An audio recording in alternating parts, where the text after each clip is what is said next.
मार्गशीर्ष महिन्याच्या कृष्ण पक्षातील उत्पत्ती एकादशीच्या महात्म्यात येतं की सत्ययुगात मूर नामक एक भयंकर दानव होता, ज्याने देवतांना पराभूत करून स्वर्गातून हाकलून दिलं. इंद्रासह सर्व देव घाबरून प्रथम भगवान शिवाकडे गेले. नंतर त्यांच्या सल्ल्यानुसार भगवान विष्णूकडे पोहोचले. भगवान विष्णूंनी दानवाशी युद्ध केलं, शेकडो दानवांना मारून टाकलं. नंतर बद्रिकाश्रमातील एका गुहेत जाऊन झोपले. त्याच वेळी मूर दानव त्यांना मारण्यासाठी तिथे पोहोचला. तेव्हा भगवंताच्या शरीरातून दिव्य अस्त्रशस्त्रांनी सुसज्जित तेजस्विनी कन्या प्रकट झाली. तिने मूर दानवाचा वध केला.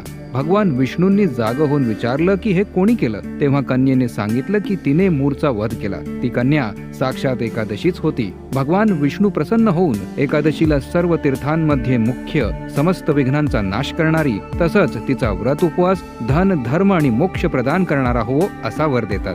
जे दिवसा किंवा रात्री भक्तिपूर्वक या उत्पत्ती एकादशीचं महात्म्य श्रवण करतात ते निसंशय ब्रह्महत्या वगैरे पाप